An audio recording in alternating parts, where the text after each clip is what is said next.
New Zealand's latest rowing sensation snag our first gold of the Tokyo Games. The Blackfern Sevens survive a big scare to keep their medal bid alive. And Kiwi BMXer Rebecca Pett shakes off a horror crash to move one step closer to Olympic glory. Welcome to Focus Sport. This is the Olympics News Wrap.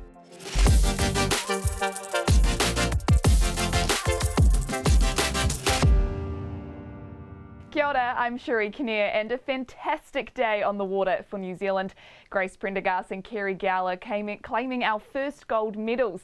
And they're not done yet as they join the women's 8 today with the potential to make history. But first, let's take a look back on how it all went down on day 6. Gowler and Prendergast crossed the line in the women's pair ahead of the Russian Olympic Committee and Canada to become our first gold medalists in Tokyo. But their golden moment was almost snatched away as their Russian opponents accidentally picked up the wrong medals before realising their mistake and going for the silver instead. Meanwhile, in the singles sculls, Emma Twigg booked herself a spot in the finals after another impressive win, setting up an exciting day for New Zealand today with 3 medals up for grabs. Here's what rowing legend Eric Murray's prediction was when we asked him what he expected. And there's no reason why we couldn't win 3 gold. So if that could happen, mate, it'd be history making for many, many reasons, not only with a women's single sculler getting a medal and hopefully a gold, women's 8 getting a medal, hopefully a gold, and the men's 8's getting back into the form that we had back in the late 70s, early 80s. BMX rider Rebecca Pett qualified for the semi-finals, but a nasty crash almost ruined her chances. She went flying over the handlebars when her front wheel locked up. Here's footage of Pett's family and friends reacting to the fall.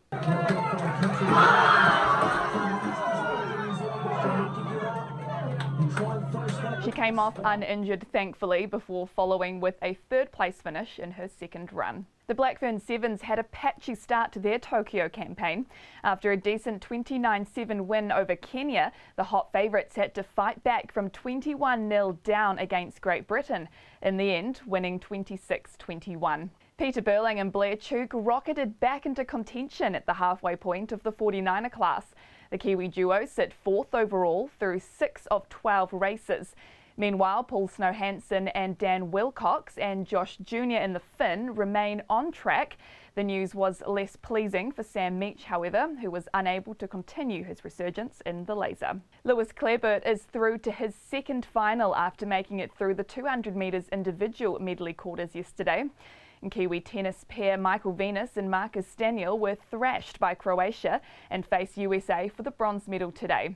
And it's the end of the road in Tokyo for 2 Rio medalists as Luca Jones and Natalie Rooney exited the Games. In international news, Australia's athletics team was forced into lockdown last night, 63 athletes, after one was identified as a close contact with a COVID case in the US team. And US gymnast Simone Biles broke her silence after her decision to withdraw from the teams and all-round events at the Games. She posted a heartbreaking message of thank you on Twitter to those who've supported her, saying the outpouring of love and support I've received has made me realise I'm more than my accomplishments in gymnastics, which I never truly believed before. Well, taking a look at the medals table, the US and China still dominate at the top. The Russian Olympic Committee are there in 3rd, Aussie in 5th, and our first gold ranks New Zealand at 21st. Well, let's take a look at what's coming up for today. As mentioned in the news, those rowing finals begin just after 12:30.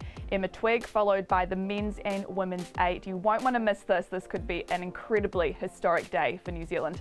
David Naika is back in the boxing ring as well, and Dame Valerie Adams gets her 5th Olympics campaign underway in the shot put as the athletics events begin. Well, Dame Valerie, she's stayed mum on whether these games will be her last, but a 3rd Olympics gold medal would almost certainly top off what's been an incredible career.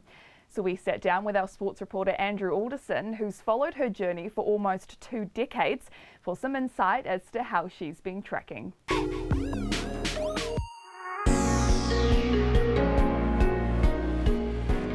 I don't think you ever write off Dame Valerie Adams, at least in my experience of covering her over the years. I think that she's had a 19.75. I think it's the fourth longest distance this season, of course, across the world, and that puts her in great shape to achieve what would effectively be, Olympic immortality. Really, I mean, she's got 2 golds and a silver. She came within a stone's throw, literally, of doing that at Rio, and now the opportunity presents again for Dame Valerie. So I think 36 years of age, I think now, Dame Valerie. And 2 children since those last games, but she certainly shapes up well against the opposition she's faced with. So she's been overseas, and I think she's spent a bit of time in Europe, etc., and has built up and has had some high quality competition in the lead up to that. I think got 19.75. I think was her throw, which certainly puts her in that top bracket. And a medal is well within her reach over the course of the women's shot put. You can watch the full video and read the feature story on the New Zealand Herald website with premium access. And finally today, while COVID had the potential to disconnect athletes from fans at these games, social media has come to the rescue. Our Kiwi team taking to the likes of TikTok and Instagram to share their experiences. Here are a few of the best. Blackfern's Alina Siley and Taylor Nathan Wong jumped on this trend.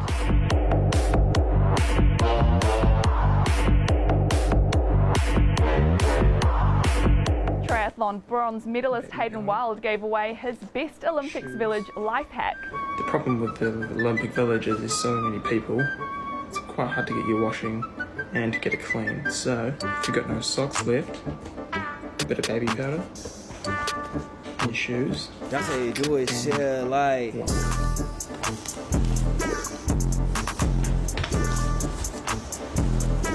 And Lewis Clareburt showcased some of the more curious village exercise equipment. Pull to rest your arms.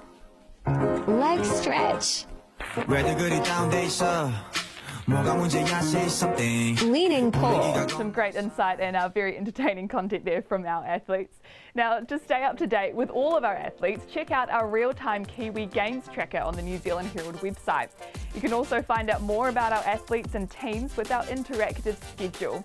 Plus, you can catch live commentary of key events on News Talk ZB, the official radio broadcast partner of the Olympic Games, Tokyo 2020.